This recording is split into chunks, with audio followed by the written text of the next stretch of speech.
Hello, and welcome to another tutorial from CamiPaige Boutique. I'm Brooke Tannehill, and today I'm going to show you how I made this rustic geode with foil and leopard print tumbler. The tutorial was inspired by the very talented Tiffany Whiteman, and I wanted to recreate her unique style. If you like this tutorial, make sure to give it a thumbs up and subscribe so you don't miss future videos. As always, all the products I use will be listed in the description below, and you may even find a coupon code or two that saves you some coin. Also, come join our exclusive Facebook group where you can take advantage of upcoming freebies and giveaways that you aren't going to want to miss. So without further hesitation, let's go ahead and get started. Also, this weekend only, love is in the air, and you can score 15% off all of our 3D printed tumbler tools. Shop at CamiPaigeBoutique.com and snag them and grab them while you can. Sale ends February 14th at midnight Central. For this design, I started with a 30-ounce straight no taper, prepped the tumbler, wiped it down with alcohol, and then I spray painted it with Saint Tropez from Rust-Oleum 2X paint and primer. Let that fully dry for probably about 2 to 3 hours, and then I came in and I mixed up about 10 milliliters of epoxy. For this design, I'm just using a fast set because I'm only using one glitter, and I'm probably applying between 1 to 2 milliliters of epoxy over the entire surface of the cup and trying to get as even of a coat as possible to use as the adhesive for my glitter. Then I'm going to come in with Autumn Sweater. This is from the Drunk Flamingo, and this is a beautiful, and I mean beautiful, just glitter mix. It's chunky, it's also got some other cuts in there, and I just absolutely love this color or just this glitter mix because it throws so many colors. I really wanted it over this teal base because that was the color and the kind of the overall theme I was going for. So I just completely covered the entire surface of the tumbler. I'm going to roll it to make sure that I knock down all of the pokey bits like you see here.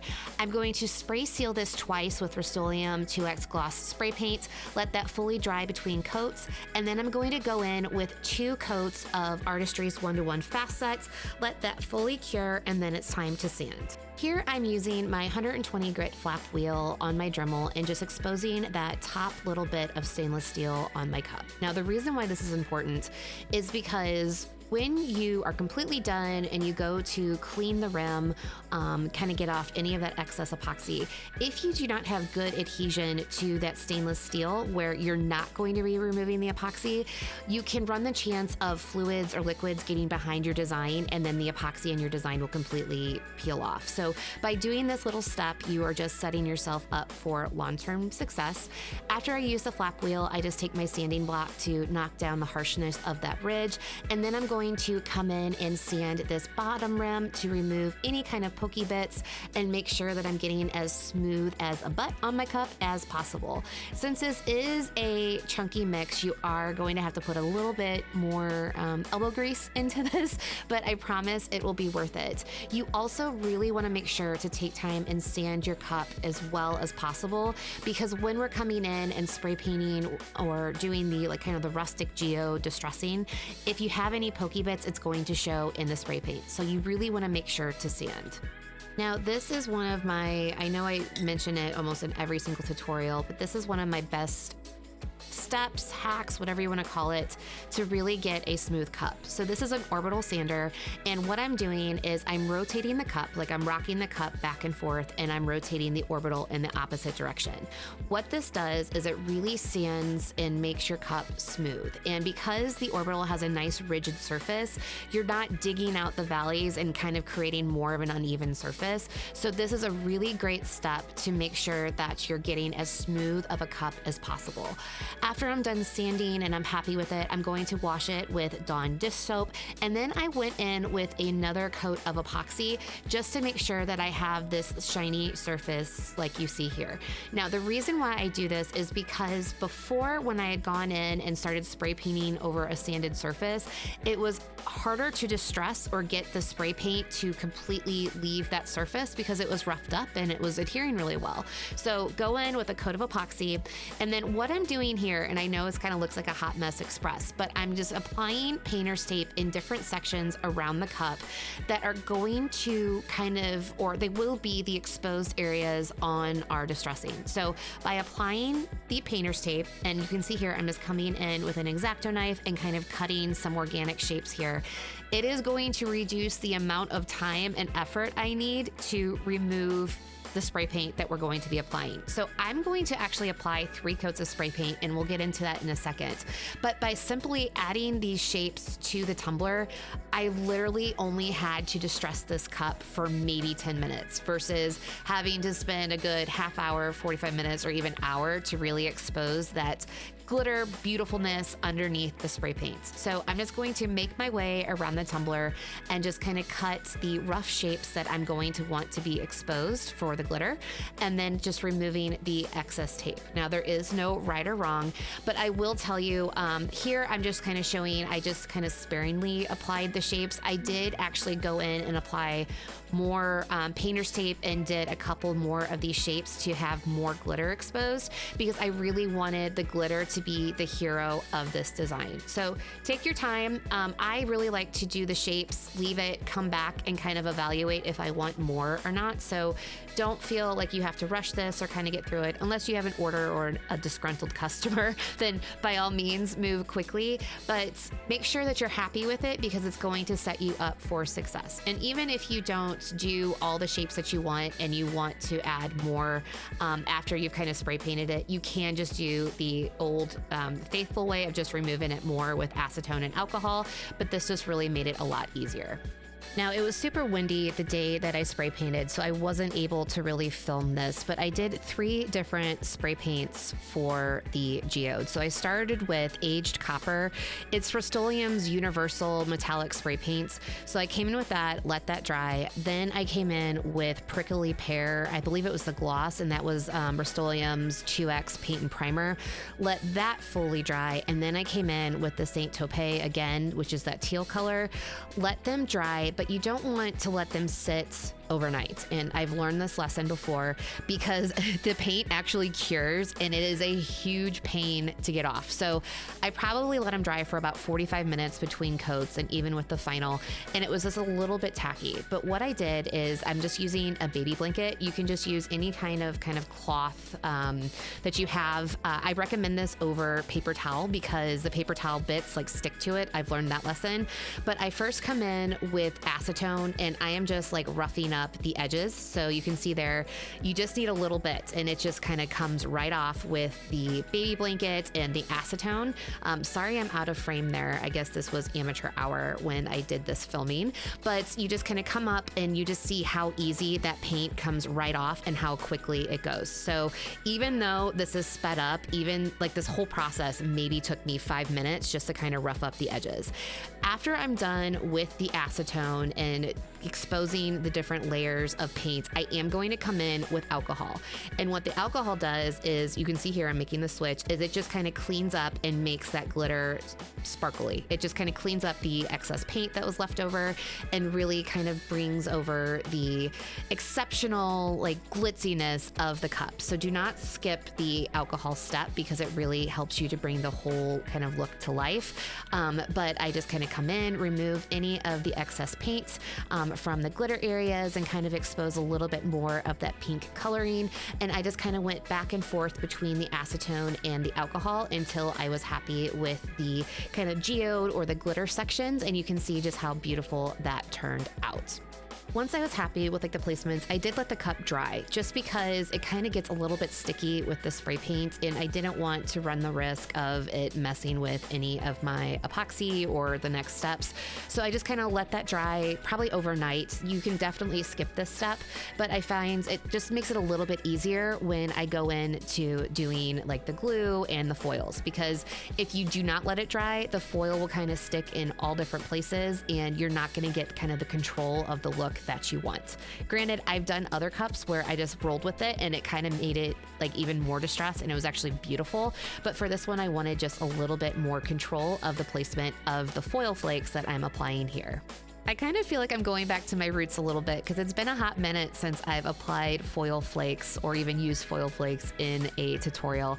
But my favorite way of doing this is just coming in with a glue stick, kind of laying down the areas that I want the foil to kind of show up.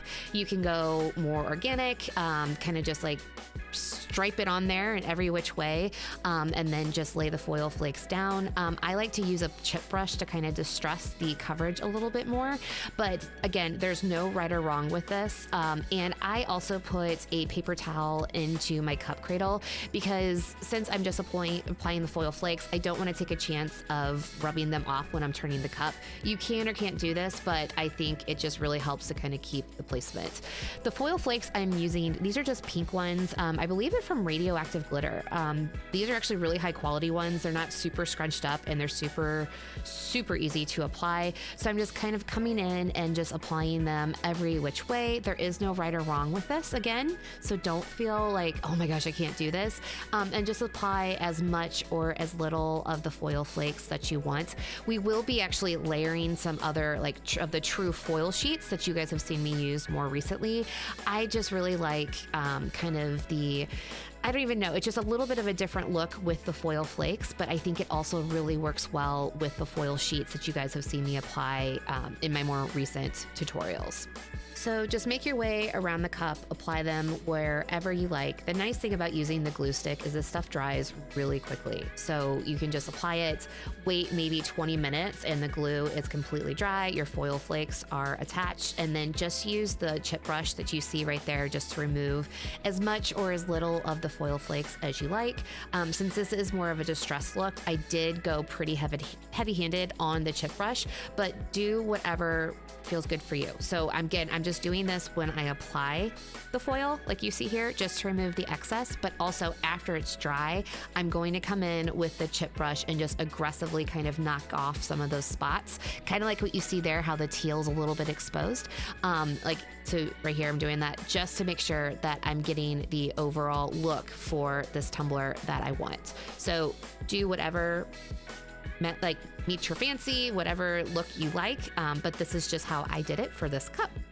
After I was happy with all of the foil placement, I did go in with a super thin layer of epoxy. I think I maybe did like 10 or 15 milliliters just to really lock in the foil flakes, because the more you handle them, they do come off and it kind of makes a mess. So just went in with probably 10, 15 milliliters of Artistry's 1-in-1 fast set, waited about 2 hours, and then I moved into the next step.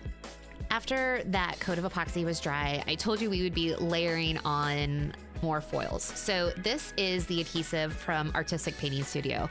And I have to say, I really, really, really love this adhesive. So what I'm doing here is I'm just using the same chip brush that we used previously for the other foils. And I'm just applying it very almost like wispily, if that's a word, but just very, very kind of, I really want the paint strokes to show. So I'm just kind of brushing it on the cup.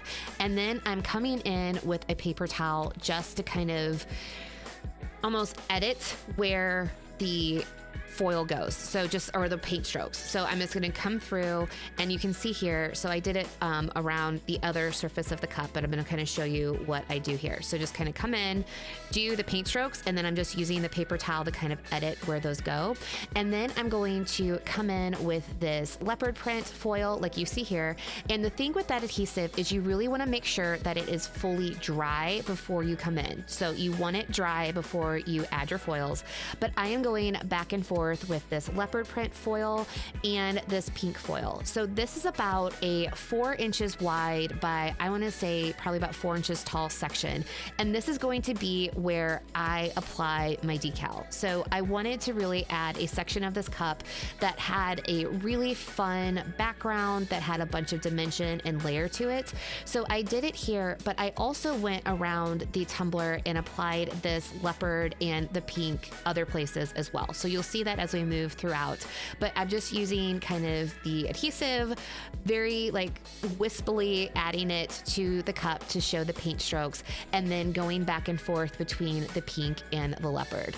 So here I'm going to show you again how I kind of come in with the leopard. So just applying the random kind of paint stroke sections, just kind of here and there around the cup. Then I'm going to let this fully dry and then come in with the leopard print foil, because I did want the leopard to be kind of a supporting theme on this cup, because the decal we are using is going to be Wild Dreamer. So it's a combination of kind of the butterfly and also the wildness, quote unquote, of the leopard print or the animal print. So I'm just kind of moving around this tumbler and applying it here and there. So you can see how the shapes are very much like paint stroke looking. And I just love the way this looked. I did go in with a coat of epoxy. Again, it was super thin, probably about 10 or 15 milliliters of the 1-to-1 fast set. And while that cured, I cut my decal. This decal is from Creative Fabrica, so I will list it down in the description below. But I cut it using 2 offsets. So this is a 3-layer decal, and I really wanted to kind of go above and beyond and do 3 layers, because there are so many beautiful colors in this cup, and I really wanted this decal to stand out. So this first black is Oracle 651. It is from Vinyl Fun for Everyone, and I am just layering this over the textured vinyl. I believe this textured vinyl is from Cricut, but use that as the second layer. And then I am coming in with the final layer of being a fantasy film. This is a teal color, again from Vinyl Fun for Everyone. And I am just making sure to stack all 3 of these decals on top of each other. I love using my mat to do this because it locks everything in place and I don't have to worry about static electricity. But I just make sure that that decal is good and adhered to the transfer tape, and then it is time to apply it to our cup. Now, because I had such a specific area to apply this decal, I'm showing one of my hacks. So I measured the area that we applied the kind of foil background, marked the center because we did do about a 4-inch section, and then I'm gonna draw a straight line with my ultimate decal guide. So you saw me do there. Then I'm going to measure the decal because I did it exactly 3.5 inches. So we would have a quarter of that foil background on the backing. And then I'm going to draw a straight line down the decal to make sure that I'm getting it lined up with the foil background that we created. So I'm gonna remove the transfer tape, and then I'm just going to line it up with the line that we drew on the tumbler.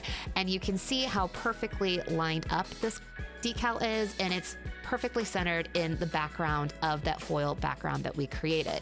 Then I'm gonna come in with a little bit of alcohol on these shop towels and just remove the permanent marker that we use. But look at that placement. I absolutely love it.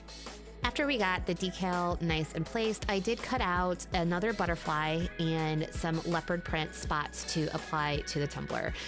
This decal has a lot of meaning to me just because it's talking about a wild dreamer. So to me, it just means that I can be myself and continue to follow my dreams. And also, I liked the butterfly because of the symbolism behind it about like just rebirth and going through things, and that there always is something to look forward to. So I wanted to apply another butterfly to the opposite side of the decal at the bottom. So I applied that, and then I'm going to come in and just apply these little leopard spots. Now, you can see here, I'm just kind of like applying them using the transfer tape, but I'm going to just use the transfer tape when I want kind of those bigger shapes. So like, especially like up by the butterfly, but I'm also just going to use my X-Acto knife to kind of place them every which way. So it's pretty easy just to lift them up like you see there. I'm using just the tip of my X-Acto knife, and then I'm just going to apply them in these different sections. Now, I did kind of try to stay where it's more of the teal sections or more on the paint rather than the glitter, because I did really want that sparkly goodness to show through.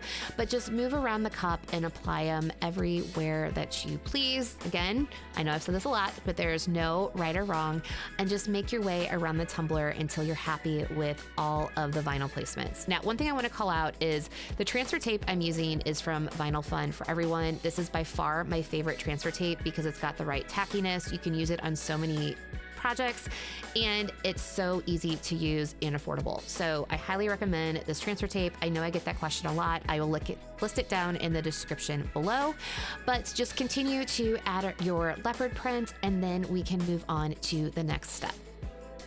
Because we did so much vinyl work on this tumbler, I was not about to go into a coat of epoxy without sealing this vinyl. So this is Quick Seal from Artistry Epoxy. It is a poly sealer, and it really makes sure that my vinyl stays in place so that when I go into my final coats of epoxy, you don't get any of the pokey bits, you don't get any of the vinyl lifting that can really put a damper in your overall design. So I'm just going to apply this, let that dry for a good hour. Then I went in with 2 coats of epoxy, and this baby was done. I really love the way this tumbler turned out, the meaning, like I know it's personal for me, and it's really hard to get a good video or picture to really capture all of the detail that went into this, but this is definitely one of my favorites that I've done so far, and I just truly, truly love it. I hope this tutorial inspires you, and I can't wait to see what you create. If you have any questions about any of the steps or information, please feel free to reach out and I'll be more than happy to help. As always, thank you for watching. It really means a lot to me. If you like this tutorial, make sure to give it a thumbs up and subscribe so you can see future videos. You can also ring the bell so you're notified of all future cup making goodies. Thank you again. I love you guys. Bye.